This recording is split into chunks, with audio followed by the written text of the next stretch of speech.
আপনার পকেটের টাকার সঙ্গে সংসদে পেশ হওয়া বাজেটের সম্পর্ক আছে, কারণ বাজেট ঠিক করে দেয় আপনি কত কর দেবেন, কোন সেবা পাবেন, আর রাষ্ট্র আপনার জন্য কত টাকা ব্যয় করবে। প্রতি বছর জুন মাস এলেই আমরা একটা শব্দ খুব বেশি শুনি, বাজেট। সংবাদ মাধ্যমে আলোচনা, টক শোতে বিশ্লেষণ, সোশ্যাল মিডিয়ায় বিতর্ক, সব জায়গায় বাজেট নিয়ে কথা হয়। কিন্তু কখনো কি ভেবে দেখেছেন বাজেট ধারণাটি কোথা থেকে এসেছে? কেন সরকার প্রতি বছর সংসদে বাজেট পেশ করে? পঞ্চবার্ষিকী পরিকল্পনার সঙ্গে এর সম্পর্ক কি? আর সবচেয়ে গুরুত্বপূর্ণ প্রশ্ন, বাজেট কি শুধু টাকার হিসাব নাকি একটি রাষ্ট্রের ভবিষ্যৎ গঠনের নকশা? আজকের ভিডিওতে আমরা বাজেটের ইতিহাস থেকে শুরু করে অর্থ বিল, পঞ্চবার্ষিকী পরিকল্পনা এবং বাজেট ব্যবস্থার পুরো গল্প জানব। চলুন আজ থেকে প্রায় 300 বছর আগে ইউরোপে ফিরে যাই। এই সময় ইংল্যান্ডের রাজারা জনগণের কাছ থেকে কর আদায় করতেন এবং নিজের ইচ্ছামতো ব্যয় করতেন। কিন্তু ধীরে ধীরে সংসদ প্রশ্ন তুলল, জনগণের টাকা জনগণের প্রতিনিধিদের অনুমতি ছাড়া খরচ হবে কেন? এই দাবি থেকে শুরু হয় সংসদীয় আর্থিক নিয়ন্ত্রণের ধারণা। আর বাজেট শব্দটির উৎপত্তি হয়েছে ফরাসি শব্দ বুজেট থেকে, যার অর্থ একটি ছোট চামড়ার ব্যাগ। বছরটা 1733।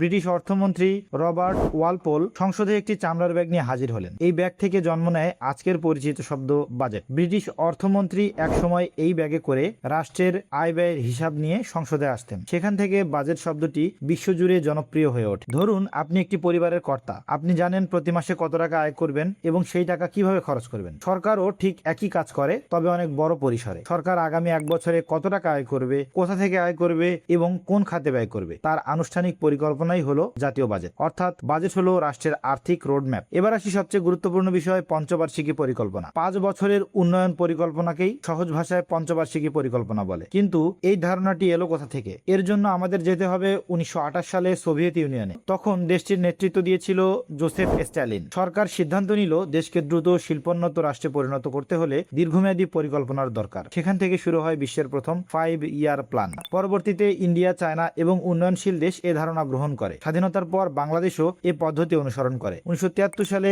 স্বাধীন বাংলাদেশে প্রথম পঞ্চবার্ষিকী পরিকল্পনা গ্রহণ করা হয়, যার লক্ষ্য ছিল যুদ্ধ বিধ্বস্ত অর্থনীতি পুনর্গঠন, কৃষি উৎপাদন বৃদ্ধি, শিল্পায়ন এবং অবকাঠামোগত উন্নয়ন। অর্থাৎ পঞ্চবার্ষিকী পরিকল্পনা হলো দেশ আগামী 5 বছরে কোথায় যেতে চায় তার মানচিত্র। যদি পঞ্চবার্ষিকী পরিকল্পনা থাকে তাহলে আবার প্রতি বছর বাজেট কেন? ধরুন আপনি সিদ্ধান্ত নিলেন 5 বছরের মধ্যে একটা বাড়ি তৈরি করবেন। এটি হলো আপনার দীর্ঘমেয়াদী পরিকল্পনা। কিন্তু প্রতি বছর কত টাকার ইট কিনতে হবে, কত টাকা শ্রমিককে দিতে হবে এবং কত টাকা অন্যান্য কাজে ব্যয় হবে, এটি হলো আপনার বার্ষিক বাজেট। রাষ্ট্রের ক্ষেত্রেও একই বিষয়। পঞ্চবার্ষিকী পরিকল্পনা বলতে আমরা কোথায় যেতে চাই, আর বাজেট বলতে সেখানে পৌঁছতে কত টাকা ব্যয় করতে হবে তার একটি হিসাব। তাই বলা যায় পঞ্চবার্ষিকী পরিকল্পনা হলো স্বপ্ন, আর বাজেট হলো সেই স্বপ্ন বাস্তবায়নের বার্ষিক কর্ম পরিকল্পনা। এখন আরেকটি গুরুত্বপূর্ণ শব্দ, অর্থ বিল। বাজেটে সরকার অনেক কর, ভ্যাট বা শুল্ক পরিবর্তনের প্রস্তাব দেয়, কিন্তু শুধু ঘোষণা দিলেই তো হবে না, এসবের আইনি বৈধতা দিতে হবে। এজন্য সংসদে যে বিল আনা হয় তাকে অর্থ বিল বলে। বাংলাদেশে সাধারণত অর্থমন্ত্রী